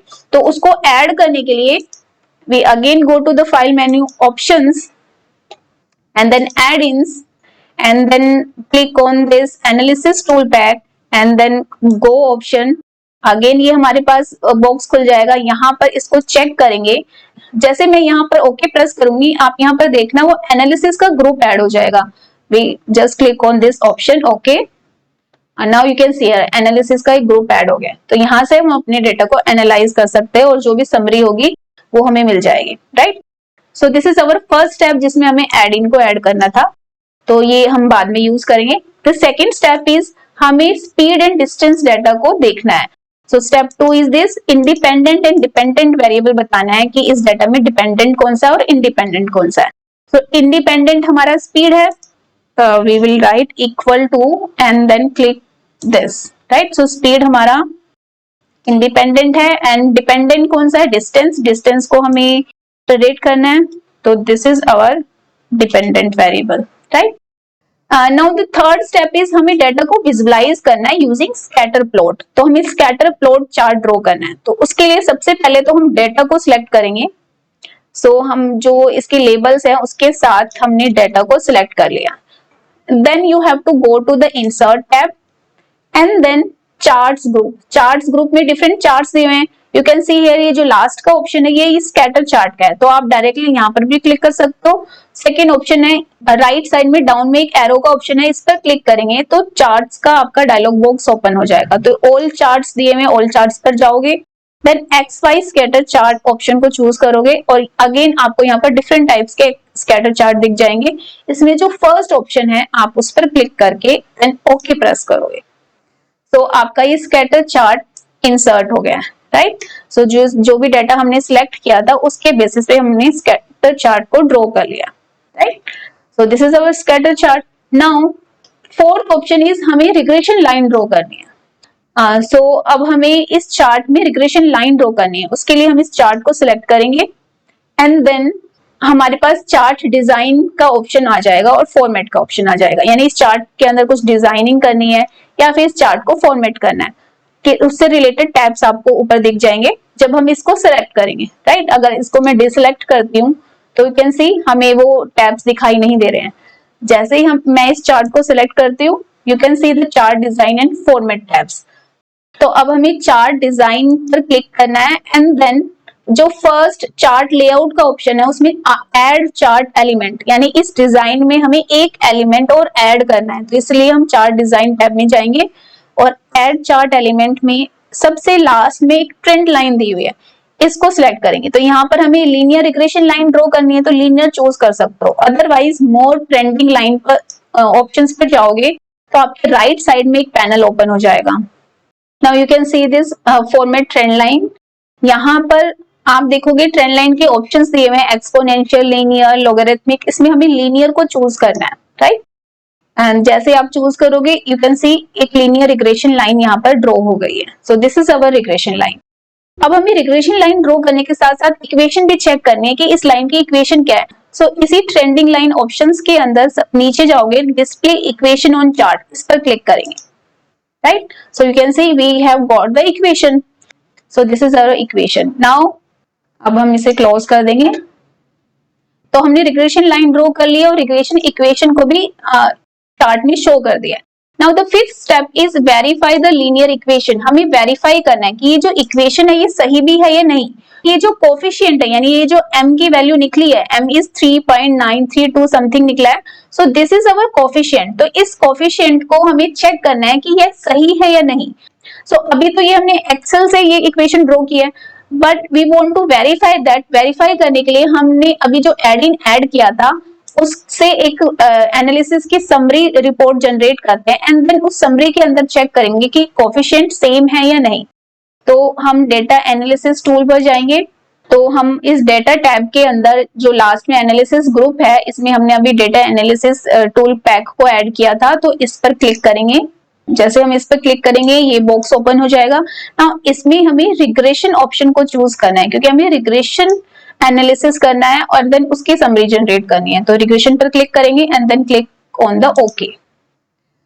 अब ये हमसे इनपुट पूछ रहा है कि आपको रिग्रेशन एनालिसिस करना है तो कौन से डेटा का करना है, तो हमें y एंड x को चूज करना है। So y is our distance, उसको हमें प्रेडिक्ट करना है, तो we click on this option और हम लेबल के साथ डेटा को सिलेक्ट करेंगे। हम विदाउट लेबल भी कर सकते हैं और लेबल के साथ भी कर सकते हैं। सो लेबल के साथ हमने डेटा को सिलेक्ट किया, this is our y and then again we will choose x also. So यहाँ पर भी हम लेबल के साथ सिलेक्ट करेंगे एंड देन ये हमने लेबल के साथ डेटा सिलेक्ट किया, तो यहाँ पर हम लेबल्स ऑप्शन को चेक कर देंगे, राइट। अगर आप विदाउट लेबल्स करोगे तो ये इसको अनचेक रहने देना। एंड देन हमें आउटपुट रेंज सिलेक्ट करनी है कि हमें जो समरी जनरेट करनी है वो किसी डिफरेंट शीट पर करनी है या फिर सेम वर्कशीट पर करनी है। सेम वर्कशीट पे करनी है तो कहाँ करनी है, let's say I want to generate summary here, तो मैंने इस पोर्शन को सिलेक्ट कर लिया है। अदरवाइज आप यहाँ पर सिंगल सेल पे भी क्लिक कर सकते हो। तो देन हमने आउटपुट रेंज भी सिलेक्ट कर लिया कि हमें आउटपुट कहाँ चाहिए and then we click on the okay button. So this is our summary. So if we see here, इस रिग्रेशन लाइन में देखोगे intercept is -17.579. So this is our intercept. So we can see here कि जो हमारे coefficient generate हुए हैं वो बिल्कुल करेक्ट है, यानी x की वैल्यू है वो कितनी है 3.932409. We can see here on this regression line also 3.9324. This is our m, right? Which means अगर स्पीड की वैल्यू 1 होती है देन हमारा y कितना होगा, राइट। तो इससे हमने वेरीफाई भी कर लिया। नाउ 6th स्टेप में हमें डिस्टेंस को फाइंड करना है यूजिंग द जनरेटेड इक्वेशन। तो हमारे पास equation is this y equal to mx plus c, this is our equation. इस इक्वेशन को यूज करके हमें डिस्टेंस बताना है। तो अगर x की वैल्यू 6 है देन डिस्टेंस कितना होगा, y कितना होगा। So first we have to see that कि ये जो इक्वेशन है इसके अंदर m कितना निकला है, m is 3.9324 एंड c कितना निकला है -17.579, right. So this is our c, ये m एंड c है। अगर x की वैल्यू 6 है y की कितनी होगी, तो हम अपने फॉर्मूले को यहाँ पर पुट कर लेंगे। उससे पहले x को स्टोर कर लेते हैं इससे ऊपर वाले सेल में, राइट, ताकि फॉर्मूले में हम डायरेक्टली इस वैल्यू को यूज कर सके। सो फॉर्मूला हमेशा इक्वल टू के बाद यूज होता है, इक्वल टू m, m कहां पर है, इस सेल में स्टोर है, देन मल्टीप्लाई x, x क्या है 6, इस सेल में स्टोर है, देन प्लस c, c क्या है -17, right, and then we press enter, right. So we can see कितने इजीली हम डेटा को प्रेडिक्ट कर सकते हैं। सो अगर स्पीड 6 है तो हमारा डिस्टेंस 6.0154 होगा। अगर यहाँ पर डिफरेंट डाटा डालें, लेट्स से हमारे पास 20 और 22 है, 21 का डाटा नहीं है, अगर हमारी स्पीड 21 होती देन डिस्टेंस कितना होता 65। Now you can see Excel के अंदर भी हम स्टैटिस्टिकल डाटा को एनालाइज कर सकते हैं, right. So this is the regression model. Right, now let's see the Palmer penguin problems. तो आपकी बुक में एक यूज केस एनालिसिस दिया हुआ है पेंगुइन्स का। तो सबसे पहले हम इस प्रॉब्लम को स्कोप करते हैं एंड देन हमारे पास ऑलरेडी आपकी बुक में डेटा का लिंक दिया हुआ है, वहां से डेटा डाउनलोड करेंगे एंड देन ऑरेंज में हम अपना मॉडल क्रिएट करेंगे। So let's see first step, problem scoping. So एक रिसर्च कंडक्ट होती है और एक प्रॉब्लम को समझा जाता है कि जब हम एंटार्क्टिका यानी एक रिमोट कॉन्टिनेंट है वहां से जब हम डेटा कलेक्ट करते हैं तो पामीर पेंगुइन की कुछ स्पेसीज ऐसी हैं जिनको आइडेंटिफाई करना मुश्किल हो जाता है। सो अब इसके लिए एक सोल्यूशन हमें क्रिएट करना है। तो इसके लिए एक एआई मॉडल क्रिएट करना है दैट विल आइडेंटिफाई और that will predict the species of the Pamir penguins. जो भी हमारे पास डाटा कलेक्ट हुआ है उसके बेसिस पे वो आइडेंटिफाई करेगा कि ये कौन सा स्पेसीज है पेंगुइन का, पामीर पेंगुइन का, right. So this is our problem. Now आपके बुक में पेज नंबर 115 पर पामीर पेंगुइन से रिलेटेड जो डाटा है उसका लिंक दिया हुआ है, हमें उस डाटा को यहाँ से डाउनलोड करना है। So let's click on this link, right. So this is our data. So यहाँ पर आप इस मॉडल कैसे बनाओगे उसके स्टेप्स भी दिए हुए हैं। बट हमें जो फर्स्ट 2 फाइल्स हैं training data and testing data की, ये डाटा चाहिए, तो हम इसको डाउनलोड कर लेंगे। तो हमने फर्स्ट जो 2 लिंक्स दिए हुए हैं penguins test data and penguins trains data, ये CSV फाइल है। तो हमारा जो डाटा है इस बार वो CSV फाइल में है। तो हमने इन दोनों डाटा को डाउनलोड कर लिया है। Let's open the download folder. तो यहाँ से मैं दोनों डेटा को कॉपी करूंगी एंड डेस्कटॉप पर पेस्ट कर दूंगी। मैं यहाँ पर पेस्ट कर रही हूँ डेटा को। तो हमारी डेस्कटॉप पर दो फाइल्स हैं, penguin test and penguin train नाम से। इन दोनों को यूज करके हम अपना मॉडल क्रिएट करेंगे। So first open the Orange application. So हम ऑरेंज को ओपन करते हैं। जब भी हम फर्स्ट टाइम ऑरेंज को ओपन करते हैं हमें ये वेलकम स्क्रीन मिलती है। तो we have to click on this new option. हम अपना नया वर्क फ्लो बनाएंगे यहाँ पर। तो आपने अभी देखा कि मैंने दो टाइप का डेटा डाउनलोड किया है डेस्कटॉप पर, एक ट्रेनिंग डाटा, एक टेस्टिंग डाटा। तो हम उन दोनों डाटा को यहाँ पर इंपोर्ट करेंगे। तो उसके लिए हमें फाइल विजिट की जरूरत है। तो ये जो डेटा टैब है इसके अंदर डेटा से रिलेटेड विजिट्स दी हुई हैं, तो इसमें फाइल विजिट को यूज करेंगे। नाउ हम सबसे पहले ट्रेनिंग डाटा को इंसर्ट करते हैं। तो इस पर डबल क्लिक करेंगे एंड देन यहाँ पर पाथ देंगे। हमारी जो फाइल है वो डेस्कटॉप पर है, पेंगुइन ट्रेन्स डेटा से हम इसको ओपन कर लेंगे, right. So this is our training data and then we close this विजिट। नाउ इस फाइल के अंदर डेटा कौन सा है उसे देखने के लिए एक तो तरीका हम डेटा टेबल यूज करेंगे, बट हम डेटा नहीं देखेंगे, इन सभी डेटा की स्टैटिस्टिक्स फाइंड आउट करेंगे। मीन, मीडियन, मोड, ये सब क्या है। तो उसके लिए फीचर स्टैटिस्टिक्स नाम से आपका ये विजिट है, आप इस पर क्लिक करेंगे। ये जो विजिट है ये ऐड हो गई है। अब हम फाइल विजिट को फीचर स्टैटिस्टिक्स विजिट से कनेक्ट करेंगे। सो इस फाइल से सारा डेटा इस विजिट के पास पहुंच गया। अब इस डेटा का जो स्टैटिस्टिक्स है वो देखने के लिए हम इस विजिट पर डबल क्लिक करेंगे। So this is the statistics of our data. So mean, median, mode, यहाँ से आप देख सकते हो। इसमें सबसे लास्ट में एक मिसिंग कॉलम है। So we can see here this is the missing data. So column depth में जो 1% के करीब जो डेटा है वो मिसिंग है, यानी 2 रोज और 2 कॉलम्स मिसिंग है।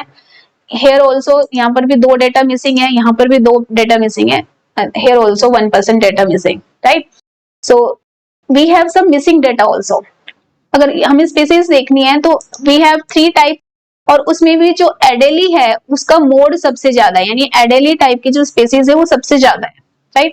और अगर हम आइलैंड की बात करें तो ये जो बिस्को आइलैंड है उस पर जो पेंगुइन्स है वो सबसे ज्यादा है, राइट। और ये हम डिस्ट्रीब्यूशन भी देख सकते हैं, डिफरेंट बार चार्ट से हमें डिस्ट्रीब्यूशन दिखाई दे रहा है। तो यहाँ से हम पूरे डेटा को एनालाइज कर सकते हैं। Let's close it. सो अभी हमने फीचर स्टैटिस्टिक्स में देखा हमारे पास कुछ डेटा मिसिंग है। सो अब हम उस मिसिंग डेटा को या तो रिमूव करेंगे या उसमें कुछ इंसर्ट करेंगे, यानी अब इस डेटा को क्लीन करेंगे। सो डेटा को क्लीन करने के लिए हम ट्रांसफॉर्म टैब में जाएंगे। इस टैब को हम बंद कर देते हैं। इस ट्रांसफॉर्म टैब में एक इंप्यूट विजिट है, इसको यूज करेंगे डेटा को क्लीन करने के लिए। तो इसको हम क्लिक करते हैं तो ये विजिट हमारी ऐड हो गई है। इसको ड्रैग करके हम अपने अकॉर्डिंग किसी भी लोकेशन पर यूज कर सकते हैं, ठीक है। सो अब क्लीन किस डाटा को करना है, जो फाइल में डाटा है। तो हम इस फाइल विजिट को कनेक्ट करेंगे इंप्यूट से, राइट। सो यहाँ से डाटा लिया। अब इसमें हम डबल क्लिक करते हैं। सो ये हमारा इंप्यूट का बॉक्स ओपन हो गया है। इसमें अब हमें क्या करना है, जो हमारे पास मिसिंग डाटा है उसको रैंडम वैल्यूज से फिल करना है, तो रैंडम पे क्लिक कर सकते हो। डिस्टिंक्ट वैल्यू से फिल करना है, एवरेज से फिल करना है, या इंप्यूट नहीं करना वो भी चूज कर सकते हो। बट हमें क्या करना है, रिमूव करना है जो भी अननोन वैल्यूज है वो सारी रोज को, क्योंकि हमारे पास जो डेटा है, अगर आपको डेटा देखना है, लेट्स क्लोज इट। और हम अगर डेटा देखना चाहते हैं तो डेटा टेबल इंसर्ट करेंगे एंड देन फाइल को कनेक्ट करेंगे इसके साथ और डेटा टेबल पे डबल क्लिक करेंगे। So this is our data. So इसमें आप देख सकते हैं पूरी की पूरी जो रो है उसी में डाटा नहीं है। तो अगर हम इस पूरी रो को ही डिलीट कर दें तो बेटर है, क्योंकि पूरी रो में ही डाटा नहीं है। अगर आप और भी डेटा को स्क्रॉल करोगे नीचे, वी कैन सी हियर, यहाँ पर भी पूरी रो में ही डाटा नहीं है, इसीलिए हम डाटा को रिमूव कर रहे हैं, राइट। सो आप डेटा टेबल के अंदर भी आप अपने डेटा को देख सकते हो। This is our species. ये आइलैंड है डिफरेंट टाइप्स के, कलमन लेंथ है, डेप्थ है, ये फ्लिपर की लेंथ है, ये बॉडी मास है। तो हमने देखा पूरी रो में ही डाटा नहीं है इस विजिट की। अब हमें जरूरत नहीं है, हमें सिर्फ डाटा देखना था। तो हम क्या करेंगे, इंप्यूट विजिट के अंदर इस रिमूव ही कर देंगे जो अननोन वैल्यूज है, क्योंकि उससे कोई इफेक्ट नहीं पड़ेगा। तो we will choose this option and then we'll click on this apply button. तो अब हमने डेटा को क्लीन कर दिया, तो अब हमारे पास क्लीन डेटा है। अब उसकी स्टैटिस्टिक्स देखने के लिए हम इस फीचर स्टैटिस्टिक्स जो विजिट है इसको इंप्यूट विजिट से कनेक्ट करेंगे। सो जो भी क्लीन डाटा है अब हम वो पास कर रहे हैं इस फीचर स्टैटिस्टिक्स में, यानी उसकी स्टैटिस्टिक्स देख रहे हैं। तो उस पर डबल क्लिक करेंगे, then we have this data. Now you can see missing जो कॉलम है उसके अंदर अब 0 प्ले हो रहा है, तो इसका मतलब जितना भी मिसिंग डाटा था वो सारा रिमूव हो गया। और you have also seen that कि जो फीचर स्टैटिस्टिक्स है उससे एक ही विजिट कनेक्ट हो सकती है, राइट। सो हमने डाटा को क्लीन कर लिया है। अब हमें डाटा को क्लीन करने के बाद डाटा को स्प्लिट करना है ट्रेनिंग एंड टेस्टिंग डाटा में। But you will say that कि हमने टेस्टिंग डाटा की तो अलग फाइल बनाई हुई है, बट अभी हम मॉडल तैयार कर रहे हैं, मॉडल बना रहे हैं। तो मॉडल बनाते समय जो भी हमारे पास डाटा है उसको 2 पार्ट्स में डिवाइड करते हैं, ताकि जो भी एल्गोरिथम मॉडल के अंदर यूज हो रहा है वो ऑटोमेटिकली पहले ट्रेनिंग डाटा से ट्रेन होगा एंड देन टेस्टिंग डाटा को यूज करके अपने आप को चेक करेगा, राइट। तो हम डाटा को स्प्लिट करेंगे, बट डाटा को स्प्लिट करने से पहले हमें अपनी डाटा के अंदर टारगेट वैल्यू सेट करनी, यानी जो प्रिडिक्ट करना है वो क्या है, वो कौन सा फीचर है। तो उसके लिए हम यहाँ पर जो ट्रांसफॉर्म है उसके अंदर सिलेक्ट कॉलम वाली विजिट है उसको यूज करेंगे। वैसे ये जो स्टेप है हम फाइल विजिट में भी कर सकते थे। वैसे ये विजिट यूज होती है अगर आपको पूरा डेटा नहीं, सिर्फ डाटा का कुछ पोर्शन ही सिलेक्ट करना है, कुछ कॉलम्स ही लेने हैं मॉडल को ट्रेन करने के लिए, तब हम सिलेक्ट कॉलम विजिट लेते हैं। बट इस केस में हम इन दोनों को कनेक्ट करेंगे और अपने डाटा के अंदर एक टारगेट वैल्यू सेट करेंगे। तो इस पर डबल क्लिक करते हैं। So this is our whole data. तो हमारे पूरे डाटा में 5 कॉलम्स ही हैं, राइट। और मैंने इस डाटा को पहले भी यूज किया हुआ है, तो इसलिए ऑटोमेटिकली जो स्पेसिस है आपका टारगेट में आ रहा है। बट जब आप यूज करोगे तो ये जो स्पेसिस है आपको सबसे ऊपर मिलेगा, राइट। और यहाँ टारगेट में कुछ भी सेट नहीं मिलेगा। बट मैंने इसे पहले भी यूज किया तो टारगेट मैंने ऑलरेडी सेट कर दिया था। बट जब आप यूज करोगे, आप इस स्टेप पर आओगे तो आपको आपका जो टारगेट वैल्यू वो सेट नहीं होगा।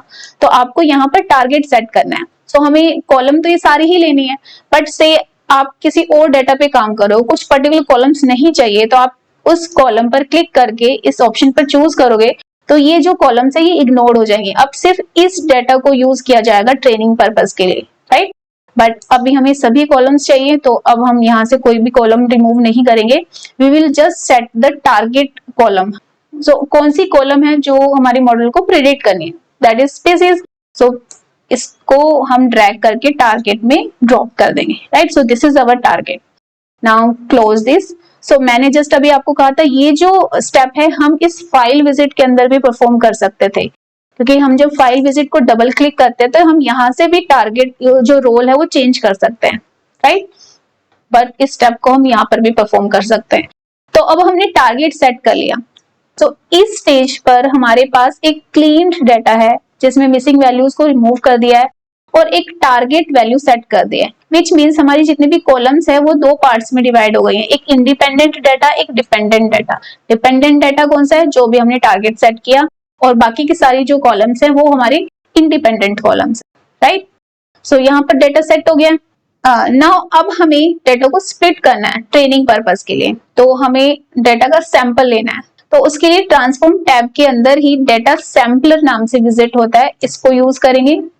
सो this is our data sample, यानी जितना भी डाटा अभी हमारे पास है इस स्टेज पर उसमें से कुछ सैंपल लेंगे, यानी उसको 2 पार्ट्स में डिवाइड कर देंगे। तो अगेन हमें इसके आउटपुट चैनल को इसके इनपुट चैनल से कनेक्ट करना पड़ेगा। And now you can C on this channel इस पे डाटा लिखा हुआ है, यानी जितना भी डाटा यहाँ पर है वो सारा का सारा डाटा इस डाटा सैंपलर के पास चला गया है। तो इस डाटा सैंपलर को अब हम डबल क्लिक करते हैं।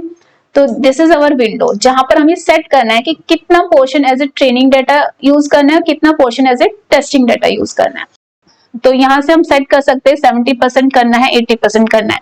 तो ideal is we use just 80%। So हम 80% डाटा जो है एज ए सैंपल यूज कर रहे हैं टू ट्रेन द मॉडल, और बाकी का जो 20% है वो फिर मॉडल यूज करेगा टेस्टिंग के लिए, राइट। तब फिर मॉडल हमारा तैयार हो जाएगा।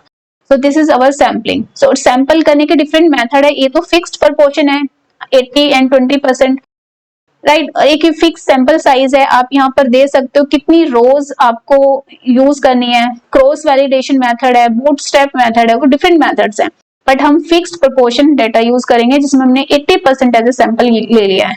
एंड यू कैन सी सबसे लोअर बॉटम में यहाँ पर डेटा 2 पार्ट्स में डिवाइड हो गया है। जब हम इस पर क्लिक करते हैं, you can see here data sample penguin train data 274 instances और 6 variables variables here means the columns, right. और जो रिमेनिंग डाटा है वो as a penguin train data है, 68 इंस्टेंसेस और 6 वेरिएबल्स मींस 6 एट्रीब्यूट्स और 6 columns. So this is our sample data. Now अब हम इस विंडो को क्लोज कर देंगे। सो हमने डाटा को 2 पार्ट्स में डिवाइड कर दिया है, राइट। अब हमें चेक करना है ये डाटा वाकई में स्प्लिट हो गया है या नहीं, तो उसके लिए एक यहाँ पर डेटा टैब में ही डेटा इंफॉर्मेशन विजिट है, इसको यूज करेंगे। नाउ अब डेटा सैम्पलर विजिट को कनेक्ट करेंगे डाटा इंफॉर्मेशन टैब से। तो ये जो डाटा है इसकी इंफॉर्मेशन अब इस डाटा इंफॉर्मेशन विजिट के पास है। Double click this. Now you can see here, यहाँ पर ट्रेनिंग डाटा दिखा रहा है, यानी जो 80% डाटा एज ए सैंपल हमने यूज किया था ट्रेनिंग पर्पस के लिए, उसमें 274 रोज थी एंड 6 कॉलम्स थी, तो वही दिखा रहा है। बट बाकी का जो रिमेनिंग डाटा है 68 रोज है, वो कहाँ है? Let's close this. हम एक और डेटा इंफॉर्मेशन विजिट लेते हैं और वापस से इसको इससे कनेक्ट करते हैं। अभी आप ध्यान से देखो, ये जो दोनों लिंक्स है डेटा सैंपल डेटा, यानी जो सैंपल डाटा 80% जो आपका data as a sample use हो रहा था वो 80% डेटा ट्रांसफर हो रहा है। बट बाकी का जो रिमेनिंग डेटा था 20% डेटा 68 रोज थी, वो कहाँ गई? तो हम क्या करेंगे, उसके लिए ये जो लिंक है इसी पर डबल क्लिक करेंगे। सो ये हमारा एडिट लिंक्स का बॉक्स ओपन हो गया है। अगर आप इस बॉक्स में ध्यान से देखोगे, data sample and remaining data, ये 2 टाइप का डेटा था। बट जब भी हम इस डेटा सैंपलर से कोई भी कनेक्शन किसी दूसरी विजिट के साथ करते हैं, अभी हम डेटा इंफॉर्मेशन विजिट के साथ कर रहे हैं, तो हमेशा डेटा सैंपल ही ट्रांसफर हो रहा है, यानी जो 80% डेटा है वही ट्रांसफर हो रहा है इस विजिट के पास। तो अब हम क्या करेंगे, इस लिंक को यहां से कट कर देंगे, रिमूव कर देंगे। जैसे इस पर क्लिक करेंगे वो रिमूव हो जाएगा, और ये जो रिमेनिंग डेटा है इससे लिंक बनाएंगे, right, and then click on the okay button. दूसरा तरीका ये है, जैसे जब यहाँ पर ऑलरेडी कनेक्शन है, बट अगर हम रिमेनिंग डेटा से कनेक्शन बनाएंगे तब भी जो प्रीवियस कनेक्शन है वो अपने आप ही रिमूव हो जाता है। तो एक बार में एक ही कनेक्शन हो सकता है, यानी या तो रिमेनिंग डेटा ट्रांसफर हो सकता है या फिर डेटा सैंपल ट्रांसफर हो सकता है। सो हम रिमेनिंग डेटा को ट्रांसफर कर रहे हैं, ये जो दूसरी विजिट डेटा इंफॉर्मेशन की है, डेटा इंफॉर्मेशन 1, इस विजिट को हम ट्रांसफर कर रहे हैं रिमेनिंग डेटा। तो we click on this okay button. Now you can see ये जो लिंक है, पहले सैंपल डाटा यानी 80% डाटा ट्रांसफर हो रहा था, अब रिमेनिंग डाटा ट्रांसफर होता है। तो इसका मतलब जब हम 2 बार कनेक्शन करते हैं तो पहली बार में ट्रेनिंग डाटा जाता है और दूसरी बार हमारा रिमेनिंग डाटा जा रहा है, राइट, जहां पर हमने लिंक को चेंज किया। So this is our data. So अब हमने डेटा को स्प्लिट भी कर दिया है। सबसे पहले हमने डेटा इंपोर्ट किया, डेटा को क्लीन किया, फिर देन हमने अपना टारगेट सेट कर लिया। नाउ ये जो ऑप्शन है, ये जो थर्ड स्टेप है, दैट इज ऑप्शनल। आप इस थर्ड स्टेप को इस फाइल के अंदर भी सेट कर सकते हो, राइट। उसके बाद हमने इस स्टेप पर डेटा को डिवाइड किया है 2 पार्ट्स में, 80% and 20%, training and testing data. अब हमें मॉडल को ट्रेन करना है, तो उसके लिए मॉडल चाहिए, तो we have to go to the model विजिट। सो डिफरेंट टाइप की मॉडल विजिट्स दी हुई है। अब यहाँ पर हमें कौन सी विजिट लेनी है? जब हमने पहले मॉडल बनाया था तो लीनियर रिग्रेशन लिया था, क्योंकि वो रिग्रेशन टाइप का डाटा था। इस बार हमारे पास क्लासिफिकेशन टाइप का डाटा है, तो हम ट्री एल्गोरिथम को यूज करके भी क्लासिफिकेशन कर सकते हैं। तो हम यहाँ पर ट्री विजिट लेंगे। This is our tree visit, ये हमारी डाटा को क्लासिफाई करेगी। तो ये हमारा मॉडल है, राइट। इसके अंदर एल्गोरिथम है जो अगर डेटा पे अप्लाई होगा तो वो उसको क्लासिफाई करेगा, right. So this is our model. अब हमें मॉडल को बनाने के बाद टेस्ट भी करना है, तो हम टेस्टिंग विजिट लेंगे। दिस इज अवर टेस्टिंग विजिट, जिससे हम अपने मॉडल की परफॉर्मेंस चेक करेंगे, right. So this is our data, this is our model and this is where we check the performance. So एक तरीका तो ये है कि हम इस के अंदर पहले डेटा दे, ये मॉडल लर्न कर लेगा, उसके बाद हम इस लर्नर को इससे कनेक्ट करेंगे। दूसरा तरीका ये है कि हम इस लर्नर को पहले इसके साथ कनेक्ट कर देते हैं। Now you can C on this connection, यहाँ पर लर्नर लिखा हुआ है, यानी ये लर्न कर रहा है। इसके अंदर एक एल्गोरिथम है, ट्री एल्गोरिथम, उसको यूज करके ये लर्न करेगा। बट डेटा कहाँ से आएगा? सो हम इस डेटा सैंपलर से एक कनेक्शन यहाँ पर ऐड कर देंगे। So we can see data sample गया, 80% डेटा इसके पास चला गया। तो इस 80% डेटा पर ये एल्गोरिथम अप्लाई हुआ और इसने लर्न कर लिया। अब लर्न करने के बाद इसे टेस्ट भी करना है, तो अगेन हम इससे एक और कनेक्शन बनाएंगे। ना यू कैन सी ये जो सेकंड कनेक्शन है इस पे टेस्ट डेटा लिखा हुआ है, यानी जब हम दोबारा कनेक्शन बनाया तो दोबारा कौन सा डेटा गया, रिमेनिंग डेटा, टेस्टिंग डेटा। सो पहले हमने ट्रेनिंग डेटा सेंड किया, फिर हमने टेस्टिंग डेटा सेंड किया। अब इन दोनों डेटा को ये एल्गोरिथम यूज कर रहा है और जो भी रिजल्ट आ रहे हैं वो इस विजिट के अंदर हमें दिखाई दे जाएंगे। इसे हम डबल क्लिक करेंगे। Now we can see here, यहाँ पर AUC, CA, F1, precision, recall, ये डिफरेंट मैट्रिक्स हैं क्लासिफिकेशन मॉडल के, उनके अकॉर्डिंग हमें रिजल्ट्स दिए हुए हैं। So this is the evaluation result of our model. और अगर हम चाहें तो हम एक और मॉडल यूज कर सकते हैं ताकि हम कंपेयर करें कि कौन सा एल्गोरिथम बेस्ट परफॉर्म कर रहा है। तो उसके लिए again we go to the model and then this time we will use the random forest, right. तो हम रैंडम फॉरेस्ट को यूज करते हैं इस बार, और रैंडम फॉरेस्ट का कनेक्शन अगेन इस इवैल्यूएशन विजिट से बनाते हैं। सो अब ये दो टाइप के एल्गोरिथम्स है, ये दोनों एल्गोरिथम्स ये दोनों टाइप का डाटा यूज कर रहे हैं। सो पहले ये जो सैंपल डाटा है वो उसको यूज करते हैं, फिर जो रिमेनिंग डाटा है 20% टेस्टिंग डाटा उसको यूज करते हैं, and then we can see here in this result. अब ट्री के रिजल्ट है, ये रैंडम फॉरेस्ट के रिजल्ट है। नाउ इन दोनों को कंपेयर करके आप बता सकते हो कि कौन सा एल्गोरिथम बेस्ट परफॉर्म कर रहा है। F1 स्कोर के अकॉर्डिंग ट्री 93% है, रैंडम फॉरेस्ट 98% है। और आपने प्रिसीजन रिकॉल पढ़ा था, इसमें भी रैंडम फॉरेस्ट ज्यादा अच्छा परफॉर्म कर रहा है, 98% एक्यूरेसी वो प्रोवाइड कर रहा है, राइट। सो इस तरीके से हम डिफरेंट एल्गोरिथम्स यूज करके उन दोनों में कंपैरिजन भी कर सकते हैं कि कौन सा जो एल्गोरिथम है वो बेस्ट परफॉर्म कर रहा है। तो अभी हमें इवैल्यूएशन से पता चला कि जो रैंडम फॉरेस्ट एल्गोरिथम है वो अच्छा परफॉर्म कर रहा है in comparison to the tree algorithm. So इस रैंडम फॉरेस्ट एल्गोरिथम को हम यूज करेंगे अपने प्रेडिक्शन पर्पस के लिए। सो जो टेस्टिंग डाटा हमने डेस्कटॉप पर सेव किया था, अब हम उसको इंपोर्ट करते हैं एंड उसको यूज करके प्रेडिक्शन करते हैं। तो उसको इंपोर्ट करने के लिए अगेन हमें फाइल विजिट यूज करनी पड़ेगी। तो फाइल विजिट को इंसर्ट करते हैं एंड देन इसको अपनी डिजायर्ड लोकेशन पर ड्रॉप करते हैं। नाउ इस विजिट पर डबल क्लिक करते हैं और जो हमारा टेस्टिंग डाटा है उसको इंपोर्ट करते हैं। तो टेस्टिंग डाटा हमारा डेस्कटॉप पर था, तो ये जो टेस्ट डाटा है इसको इस पर क्लिक करेंगे and then click on the open button. So हमारा टेस्टिंग डाटा इंपोर्ट हो गया है, वी जस्ट क्लोज दिस। और हम ये जो विजिट्स है इनको रीनेम भी कर सकते हैं, राइट क्लिक करेंगे and then click on the rename option, और यहाँ पर हम इसको रीनेम कर सकते हैं दिस विजिट कंटेन टेस्टिंग डाटा, और in this visit we have a training data, right?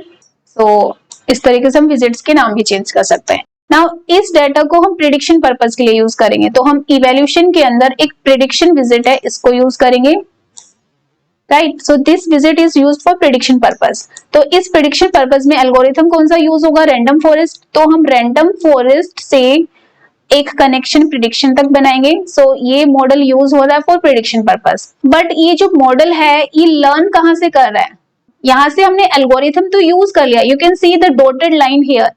सो इस रैंडम फॉरेस्ट को आप डायरेक्टली प्रिडिक्शन पर्पस के लिए यूज कर रहे हो, बट आपने इस मॉडल को ट्रेन तो किया ही नहीं, क्योंकि यहाँ पर जो हमने कनेक्शन बनाया था वो टेस्टिंग विजिट से बनाया था। तो टेस्टिंग विजिट में तो हम इसको ट्रेन कर रहे हैं, लर्न करवा रहे हैं, तो इसलिए लर्नर एज ए लर्नर वो कनेक्ट हुआ और डेटा इसने यहाँ दूसरे कनेक्शन से लिया और अपने आप को ट्रेन किया।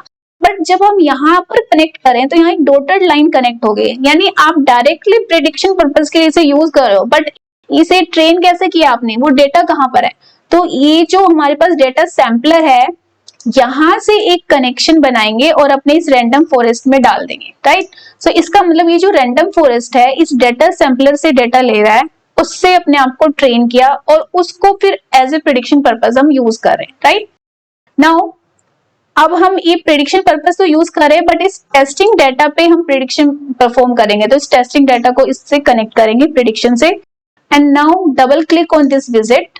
Now we can see here हमारे पास ये एक्चुअल स्पीसीज है, यानी ये हमारा सारा डेटा था एक्चुअल स्पीसीज से लेकर बॉडी मास तक, और जो रैंडम फॉरेस्ट अभी हमने यूज किया है वो यहाँ पर प्रिडिक्ट कर रहा है। सो एक्चुअली में भी एडेली था ये जो स्पीसीज था, और ये रैंडम फॉरेस्ट भी उसे एडेली ही बता रहा है।